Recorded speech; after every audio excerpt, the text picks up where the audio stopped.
और मैया की तरफ देखे, मैया की तरफ देखे तो माँ बड़े भाव से शिव जी को देख रही, क्योंकि डर भी है मैया के अंदर, प्रेम भी है मैया के अंदर, समर्पण भी है मैया के अंदर, लेकिन पूर्व जन्म के अपराध का भय सता रहा है कि कहीं जो पूर्व जन्म में गलती की आगे ना हो जाए।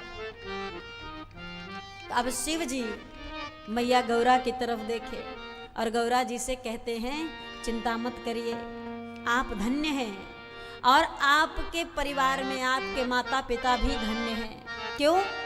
क्योंकि आपको इतना सुंदर भाव दिया है, प्रेम भगवान से करने की सद्बुद्धि दिया है, कथा से प्रेम दिया है। जो दक्ष ने सती को नहीं दिया था वो हिमांचल ने पार्वती को दिया है। क्या नहीं दिया? क्या दिया?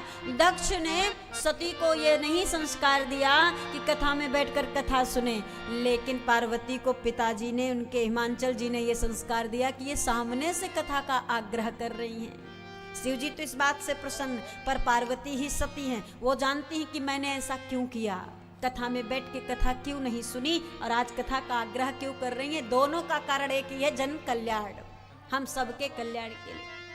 आज भगवान शिव मैया सती को धन्यवाद कह रहे हैं, पार्वती जी को धन्यवाद कह रहे हैं, और 3 लोगों को धन्यवाद मिला है मानस में।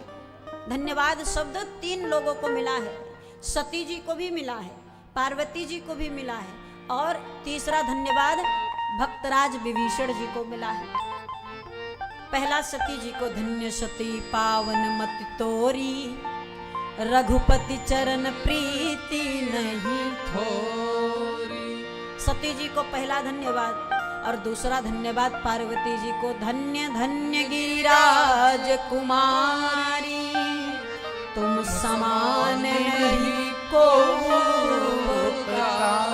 और तीसरा धन्यवाद विभीषण जी को मिला, धन्य धन्य तुम धन्य विभीषण, भयहुतात निश्चर कुलभूषण। एक धन्य सती को, 2 धन्य पार्वती को, और 3 धन्य विभीषण जी को। सती जी को एक धन्य इसलिए मिला कि रघुपति चरण प्रीति नहीं थोरी, भगवान के चरणों से प्रीति है पर कथा में नहीं मन लगा। और गौरा जी को 2 धन्य इसीलिए मिल रहा कि रघुपति के प्रीति के साथ साथ, चरणों में प्रीति के साथ साथ कथा में भी प्रीति है, और स्वभाव उपकारी है, परोपकारी है, बहुत बड़ा धर्म। और तीसरा विभीषण जी को मिला, विभीषण जी के अंदर 3 विशेषताएं जो किसी के अंदर नहीं। पहला, राम के चरणों में प्रीति, दूसरा राम कथा में प्रीति, और तीसरा अपना सर्वस्व न्यौछावर कर शरणागति का भाव शिव जी भगवान के चरणों में विभीषण जी रखते हैं। शरणागति का भाव हर व्यक्ति में नहीं आता, हर भक्त में नहीं आता।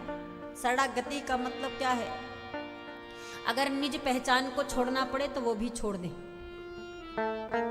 आप कौन हैं उसे भी त्यागना पड़े तो त्याग दे।